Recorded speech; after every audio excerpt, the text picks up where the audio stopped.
Hi, this is a video on transforming functions. I have it in mind for a video you might watch at the beginning of a calculus course. We're trying to kind of get basically acquainted with some of the way that functions work, because calculus has a lot to do with functions.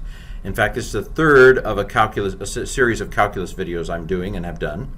And so let's go ahead and dive into it, transforming functions. What do we mean by transforming a function? Well, we're talking about, for example, what if I want to shift a function vertically, or I want to shift it horizontally, or let's say I want to stretch it or compress it. How do I go about doing that? Well, there's a simple set of rules. Most of them are pretty intuitive, I think. Common sense. For example, if you want to shift a graph upward by c units, what are you doing? You're increasing the y. So it makes perfect sense that if you take a function and add a certain amount to it, it's going to move it upwards. Similarly, if you want to move a graph downwards, then you're going to subtract from the y aspect of it, as it were. So if you take the function and subtract a certain amount, then it will go down. Again, perfectly common sense. What about horizontal shifts? What if I want to shift to the right or to the left? How do I do that? Now, this is the one that's counterintuitive to me, but I know it's counterintuitive to me, so that helps me remember. So for example, let me just tell you what would be intuitive to me. What would be intuitive to me that if I wanted to shift it to the right, then I would want to add to the x. But it turns out it's exactly the opposite. And this works. I mean, plug it into a graph and you'll find that it in fact does shift. That if you subtract from the x and then do the function on it, it's going to shift the graph to the right. I haven't quite figured it out. Maybe you're smarter than I am.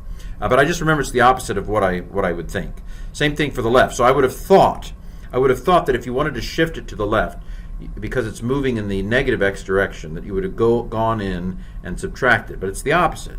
You go in and add to the x a certain amount and then do the function on it, and it will shift it to the left. Who knew? But I remember it because it's the opposite of what makes sense to me. What about vertical stretching and vertical compressing? So when you vertically stretch it, it makes it thinner, as it were. It makes it slope more. So the way I remember it is, if you want to make the slope more, you multiply more. And so if you want to stretch the graph vertically, make it thinner, make it have a higher slope, as it were, pull it up, you're going to multiply by the function. And if you want to squash it, if you want to compress the graph vertically, you want to compress it, then you're going to do the opposite. You're going to fractionize, as it were, the function to compress it. Again, fractionize is not a word, but I have the liberty of creating a word because I'm doing the video. Okay, so if you want to stretch it, multiply by the function. If you want to compress it, divide it by the function.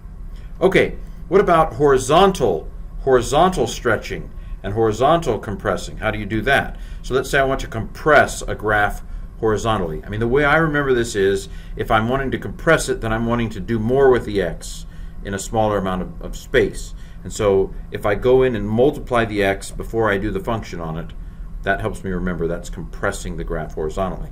And of course the opposite, if I want to stretch the graph horizontally, the way I remember it is I want to do less with the x in the same amount of space, and so I'm going to go in and fractionize the x, divide by a constant before doing the function on it. That's the way I remember it, at least. Okay, reflecting functions, this is really easy. So let's say that I want to reflect a function around the x-axis. Well, if it's here and I want to reflect it, I just go to the negative y version of it. That makes perfect sense. So if I want to take f of x and reflect it about the x-axis, I just do the negative of it. And of course, if it was negative to begin with, then a negative is a positive. And so this works. Just do the negative of the function, and that will reflect it around the x-axis. Well, what if I want to reflect it about the y-axis? What if I want to go from here to here? Well, it makes sense. I just go into the x and make it a negative before doing the function on it. And that will reflect it about the y-axis, and of course vice versa. One more thing in this video, combining functions. This turns out to be pretty easy. I can do it either way. I can add two functions together and then do the x in them, or I can do the x in the f and do the x in the g and then add them together, and I'm going to come up with the same answer. Turns out it's the same for all of these. I can either subtract two functions and do the x on that result, or I can do the x in the f, do the x in the g, and then subtract. I'm going to come up with the same result. Same thing with multiplication. I can multiply two functions together and do the x in it, or I can do the x in the f and do the x in the g and multiply the result, same answer. Same thing with division. I can divide a function by a function and do the x in it, or I can do the x in the f and then do the x in the g and divide the one by the other, the results of the one and the other, and I'll end up with the same answer. Yay! All very nice because it works out either way you do it. Last thing in this video, I want to talk about the composite function, f circle g. What we mean when we say we're doing the composition function is we take g, whatever the g function is, and we substitute it in as if it's the x in the f function. So let's say the f function is x squared, and the g function is x minus 2. Then the composition f circle g, I'm going to take the g function, x minus 2, and substitute it in for the x in the f function. So what was x squared becomes x minus 2 squared. So I basically take the g function and substitute it for the x in the f function. That's what it means to do f circle g, or to do the composition of those two functions. There you are, a little bit on transforming functions.